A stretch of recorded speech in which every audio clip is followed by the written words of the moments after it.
ঢাকা ১৬ আসনের সাবেক সংসদ সদস্য ইলিয়াস উদ্দিন মোল্লা জনপ্রতিনিধি হলেও এলাকায় ত্রাস সৃষ্টির জন্য তিনি অর্ধশত সশস্ত্র ক্যাডার বাহিনী গড়ে তুলেছিলেন। বিভিন্ন বস্তি, মার্কেট, দোকান ও বাস স্ট্যান্ড থেকে এই ক্যাডার বাহিনী নিয়মিত চাঁদা তুলত। স্থানীয় ভুক্তভোগীরা বলছেন, ইলিয়াস মোল্লার চাঁদাবাজির বড় একটি ক্ষেত্র গড়ে উঠেছে দুয়ারীপাড়া ঘিরে। দুয়ারীপাড়ার ৪৭৩টি প্লট নিয়ে ওয়াকফ এস্টেট ও জাতীয় গৃহায়ণ কর্তৃপক্ষের মধ্যে বিরোধের সুযোগটি কাজে লাগিয়ে চাঁদাবাজি শুরু করেন ইলিয়াস মোল্লা। প্রথমে তার পরিবার জায়গাটি দখল করলেও ১৯৯৬ সাল থেকে ধীরে ধীরে এটির নিয়ন্ত্রণ নিজেই নিয়ে নেন। প্রতি মাসে বিল বাবদ এবং ভাড়ার নামে টাকা তুলতেন, কিন্তু সরকারি তহবিলে এই টাকা জমা হতো না। দুয়ারীপাড়া কাঁচাবাজার সড়কের দুপাশে গড়ে ওঠে কয়েকশো দোকানে নিয়ন্ত্রণও ইলিয়াস মোল্লার অনুসারীদের হাতে। জাতীয় গৃহায়ণ কর্তৃপক্ষের একাধিক কর্মকর্তা প্রথম আলোকে বলেছেন, ২০০৮ সালে দুয়ারীপাড়ায় এই সরকারি প্লট থেকে অবৈধ দখলদার উচ্ছেদ করা হয়। পরের বছর আওয়ামী লীগ সরকার গঠন করলে ইলিয়াস মোল্লার মদদে তা আবার বেদখল হয়।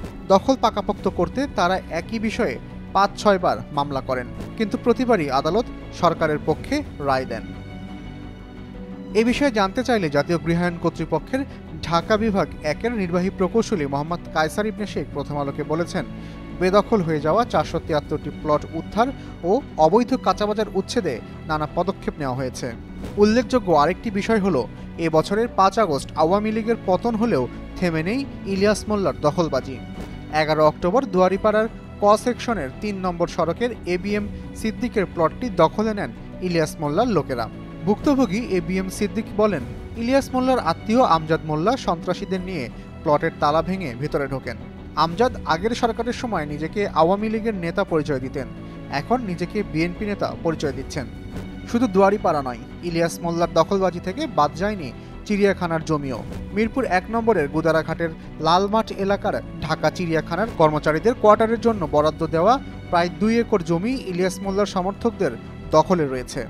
ঢাকা চিড়িয়াখানার পরিচালক রফিকুল ইসলাম তালুকদার প্রথম আলোকে বলেন, যারা অধিগ্রহণের জন্য জমি দখল করে আছেন তাদের একজন ঢাকা চিড়িয়াখানার সাবেক কিউরেটর ABM শহীদুল্লাহর স্বাক্ষর জাল করে আদালতে উপস্থাপন করে বলেছিলেন, ২ একর জমি চিড়িয়াখানার আর দরকার নেই, এটা তাদের নামে অবমুক্ত করা যেতে পারে। জালিয়াতির বিষয়টি তখন আদালতে প্রমাণিত হয়। এর পরিপ্রেক্ষিতে আদালত চিড়িয়াখানার অনুকূলে ওই জমি বরাদ্দ দেন। দখলদারেরা রায়ের বিরুদ্ধে আপিল করেছিলেন, সেটিও খারিজ হয়ে গেছে। এরপর তারা রিভিউ আবেদন করেছেন। মিরপুর ১২ নম্বর সেকশনের মোল্লা মার্কেটের কাছে ইলিয়াস মোল্লার বাড়ির পেছন দিয়ে একসময় তুরাগ নদ প্রবাহিত হতো। তুরাগ নদের কিছু অংশ ভরাট করে বস্তি তৈরি করা হয়েছে। এটি ইলিয়াস মোল্লার বস্তি হিসেবেই পরিচিত। এখানে ২ শতাধিক ঘর রয়েছে অবৈধ বিদ্যুৎ, গ্যাস ও পানির সংযোগও। ইলিয়াস মোল্লার পৈতৃক বাড়ি পল্লবীর হারুনাবাদ এলাকায়। ইলিয়াস মোল্লা ঢাকা ১৬ আসনের সংসদ সদস্য। পল্লবী এলাকায় তিনি মাছের ঘেরের ব্যবসা করতেন।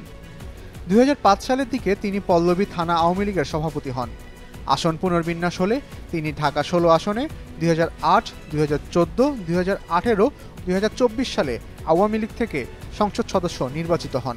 স্থানীয় বাসিন্দারা জানিয়েছেন, এলাকায় ত্রাস সৃষ্টির জন্য অর্ধশত সশস্ত্র ক্যাডার বাহিনী তৈরি করে বিভিন্ন বস্তি, মার্কেট, দোকান, বাস স্ট্যান্ড থেকে নিয়মিত চাঁদা তুলেছেন ইলিয়াস মোল্লা। তার কাছে অসহায় ছিলেন আওয়ামী লীগের স্থানীয় নেতাকর্মীরাও। জমি দখলের জন্য তার নিজের একটি বাহিনী রয়েছে।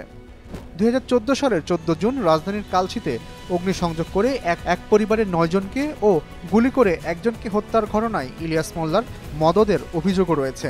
গত ৫ আগস্ট থেকে ইলিয়াস মোল্লা পলাতক রয়েছেন। ইলিয়াস মোল্লার দখলবাজির বিষয়ে জানতে চাইলে পুলিশের মিরপুর বিভাগের উপকমিশনার মাকসেদুর রহমান প্রথম আলোকে বলেছেন, কে জমি দখল করলো আর না করলো তা আমার দেখার বিষয় নয়। সরকার বা আদালত আমাকে নির্দেশ দিলে আমি উচ্ছেদ অভিযান চালাবো।